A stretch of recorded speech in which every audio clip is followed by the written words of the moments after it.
A view from our home of economy location in Devils Lake, North Dakota. Some low clouds and fog lingering in your area, but here's what we're watching for the rest of us as we go through our first week in February, and it will be a wild one. Now, since last week, we've had first alert weather days for Wednesday and Thursday. Wintry conditions will be here. Make no mistake about it. The core of this storm system will be well to the east of us, Minneapolis and to the east, where there'll be very heavy snow, but we'll get snow light to moderate, along with some winds to 50 miles per hour in some spots. So 1 to 5 inches is what we're looking at now, with most of us getting on the lower end of that and just a few of us in the higher bands. Now, after that, temperatures continue to fall, and Saturday an Arctic slap of air makes its way into the valley. Ridiculous temperatures, dangerous in fact, and wind chills approaching 50 below into the weekend. And some of us, as you take a look at Hutch's air mass battlecast here, the warm air down to the south, there's the freezing line, the 0 degree line here. We fall below zero by Thursday evening in most locations, and then it lasts. And in fact, when you see these dark black colors, that's actual air temperatures in the 20s to 30s below for some areas. We will not get above the 0 degree mark until next week late. That's 4 to 7 days of Arctic cold. Right now, we're not Arctic, we're 22, but it is soupy. It feels like 12 out there with the wind at 9 miles per hour. Moorhead, your temperature at the airport, 25 degrees. A look around the region for Bemidji, 18, Thief River Falls, 21, and Oaks in the 20s as well. And it's out to the west where we have reduced visibility with that soupy air.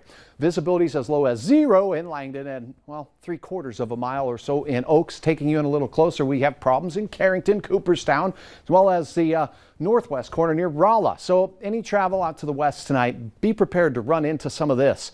Patchy, dense fog. A fog advisory issued for the the James River Valley, but we definitely do have fog issues, as we just showed you with visibilities in the Devils Lake Basin as well. So this evening, I look at our satellite and radar, and as we take you through the evening, the radar is not showing much in the way of snow showers over us, but I cannot rule out a renegade flurry this evening.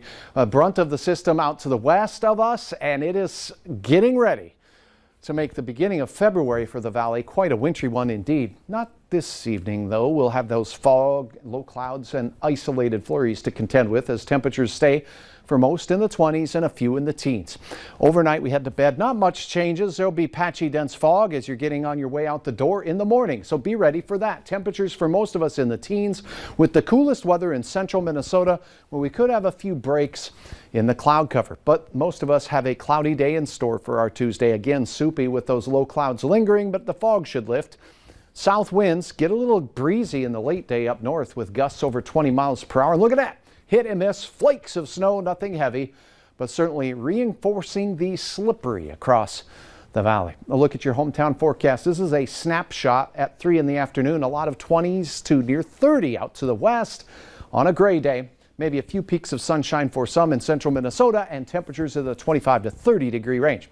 An update for you on the wintry weather that'll move through midweek. Wednesday, by the late part of the day, we're talking evening and afternoon, snow develops. Look at the wind arrows here, yellows and oranges, indicative of winds gusting over 40 miles per hour. So with any snow at all, it could be pretty treacherous out there, even with light snow amounts. But the brunt of the storm, as mentioned, will be east of us. Again, that 1 to 5 inch category seeming good. More on the cold air in a second, but first we'll sit back and enjoy the postcard scene from Mike in Catherine, North Dakota. Planning forecast Wednesday, a first alert weather day. Look at your temperature Wednesday. Not bad, but by late in the day, the snow showers begin. Maybe an inch on the ground for that drive time, or late in the evening in Fargo, with a little more possible by Thursday. Thursday, though, you read your 7-day forecast like a book. We start out at 17. Temperatures falling into the single digits for your afternoon. Will be sub-zero by bedtime on Thursday, and many of us will not recover through the 7-day period, as we'll see temperatures as low as 15 to 30 below in the morning. Highs staying below zero for some of us for the next 5 days. Get your phone out. Later in the commercial break, you can go ahead and rewind this and take a look and scan this guy here. And like or follow Hutch on Facebook. We'll keep you updated there. And you can always, Andrea, download the Valley News Live weather app. Search VNL Weather in the App Store today to stay ahead of the weather this week. It is going to be very cold, coldest of the season, and it's dangerous. So take care of your neighbors. Make sure you have that survival kit in the vehicle. Sounds good. Thanks, Hutch.